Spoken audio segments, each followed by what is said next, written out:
এবার আমি অনুরোধ করব নাট্য বিভাগের শিক্ষক অধ্যাপক প্রফেসর তারক সেনগুপ্ত, তাকে অনুরোধ করব কিছু বলার জন্য।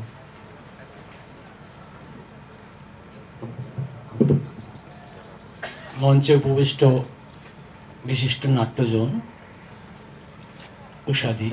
উষা গাঙ্গুলি মহোদয়া, বিশ্বজিৎ এবং মঞ্চের সামনে নাট্যজন ও আত্মজনেরা,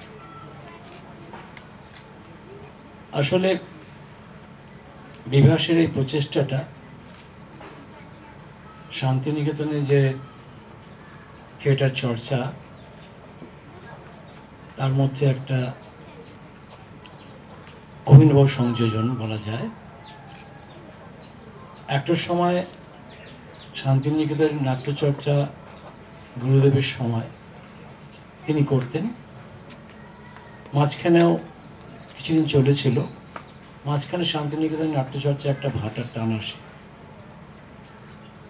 এবং শান্তিনিকেতনে আদৌ নাট্যচর্চা হয় কিনা লোকে ভাবতে আরম্ভ করে। যদিও বিশ্ববিদ্যালয়ের স্তরে বছরে একবার নাটকের একটা ফেস্টিভ্যাল হতো, কিন্তু বিশ্ববিদ্যালয়ের বাইরে নাট্যচর্চা বা দলভিত্তিক নাট্যচর্চা, যেটা অনেকে আমরা গ্রুপ থিয়েটার বলি, প্রতিষ্ঠানের বাইরের নাট্যচর্চা সেটা প্রায় ছিল না। কিন্তু বিগত দিনে এই চর্চাটা বিশেষ কয়েক বছরে বেশ বৃদ্ধি পেয়েছে বলা যায়। এই মুহূর্তে বোলপুর তথা শান্তিনিকেতনে বেশ কিছু নাট্যদল তাদের নিজেদের মতো করে কাজকর্ম চালাচ্ছে। অন্তত বিগত 2-3 বছরে আমরা দেখেছি বোলপুরের মধ্যে যে শান্তিনিকেতনের বোলপুর, আমার শান্তিনিকেতন লিপিকা প্রেক্ষাগৃহ এবং বোলপুরে যে সমস্ত প্রেক্ষাগৃহ আছে, এবং আমাদের পাশে সৃজনের যে একটি উন্মুক্ত মঞ্চ আছে, সেখানে নাট্যচর্চার নিয়মিতভাবে করার একটা প্রচেষ্টা। সেই অর্থে বিভাসের এই উদ্যোগ শান্তিনিকেতনের নাট্যচর্চার যে ধারাবাহিকতা, তাকে নতুন দিশা না হলেও এর গতিপথকে বৃদ্ধি করবে সন্দেহ নেই। বিভাসের দলের নাম দল। এই নামকরণেই বোঝা যায় যে তারা কাজ করতে চাইছে যে কথাটা বলে থাকি আমরা, by the people, for the people, of the people, মানুষের জন্য, দলবদ্ধভাবে। বিভাস আমার ছাত্র।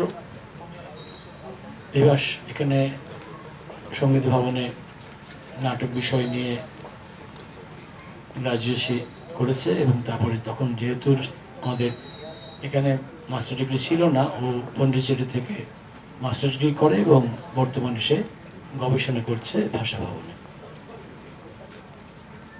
এটা গেল বিভাসের পরিচয়। তবে ছাত্রাবস্থা থেকে বিভাসের কাজ করার ধরন একটু আলাদা, একটু নন প্রসেনিয়াম ধর্মী, তার নিজের মতো করে সেটাকে সে আরো লালিত করেছিল এবং বর্তমানে তার এই যে বৃহৎ চেহারাটা, এটা নটি বিনোদিনী নামাঙ্কিত আন্তর্জাতিক নাট্যোৎসবের 2য় বর্ষ।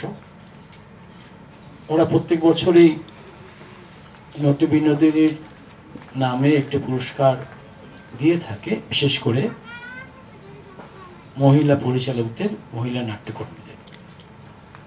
এখন এই মহিলা নাট্যকর্মী ব্যাপারটা আমার নিজের কাছে কেমন একটা খটোমটো লাগে, কারণ নাট্যকর্মী, কারণ আমি একটা অন্য ব্যাখ্যা আছে আমার কাছে। আমি বলে থাকি যে পৃথিবীতে বোধহয় নাট্যজন এবং নাট্যকর্মীরা একটা আলাদা গ্রুপ, বাকি রেস্ট অফ দ্য পিপল আলাদা গ্রুপ। কেন? নাট্যকর্মীদের হয়তো হতে পারে, যেমন উষাদি আজই কথা হলো, বেশ কিছু দিন পরে, ভারত কয়েক বছর পরে দেখা হলো আমার সঙ্গে, বোধহয় বছর 2 পরে কথা হলো। হয়তো আমাদের পৃথিবীতে বহু নাট্যকর্মীর সঙ্গে কোনোদিন দেখাও হবে না, কিন্তু নাটকের কোনো কাজ, পৃথিবীর কোনো অংশে ভালো কাজ হলে আমরা মনে মনে গর্ব অনুভব করি। কারণ নাট্যকর্মীদের, নাটকের মানুষদের আলাদা কোনো জাত নেই, তাদের একটাই জাত, একটাই ধর্ম, একটাই লক্ষ্য। উষাদির সম্বন্ধে আমরা সবাই জানি, তিনি দীর্ঘকাল ধরে পেশায় অধ্যাপক হলেও নাট্যচর্চা, অর্থাৎ প্রায়োগিক নাট্যচর্চার ক্ষেত্রে তিনি এবং তার পরবর্তীকে তার যে দল রঙ্গকর্মী,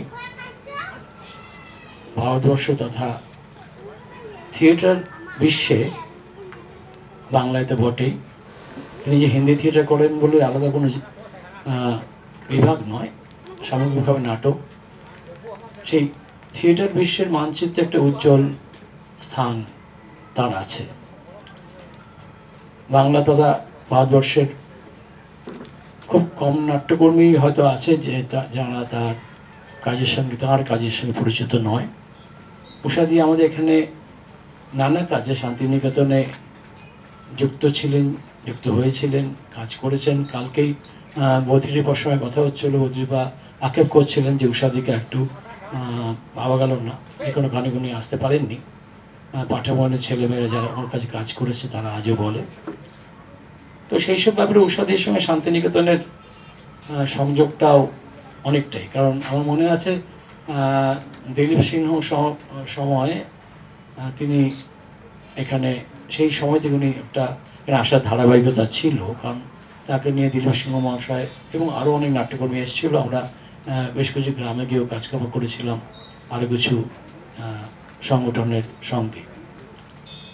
সেই অর্থে উষাদির হাতে আজকে বিভাসা যে নটে বিনোদিনীর যে নামাঙ্কিত পুরস্কারটি তুলে দিচ্ছেন, তার জন্যে আমি নাট্যকর্মী হিসেবে বিভাসের কাছে কৃতজ্ঞ। আর খুব একটা কথা বলবো না, কারণ আমরা সময়টা পিছিয়ে চলছি, কারণ আজকে 4টে নাটক আছে বিভাসের কথা অনুযায়ী।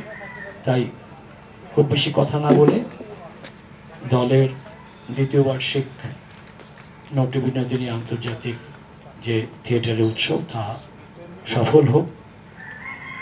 উষাদিকেও কামনা জানাই, আপনি আরও দীর্ঘদিন থিয়েটার কাজ করুন এবং থিয়েটার বিশ্বকে সমৃদ্ধ করুন।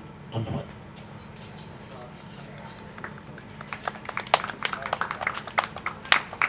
অসংখ্য ধন্যবাদ দাদাকে।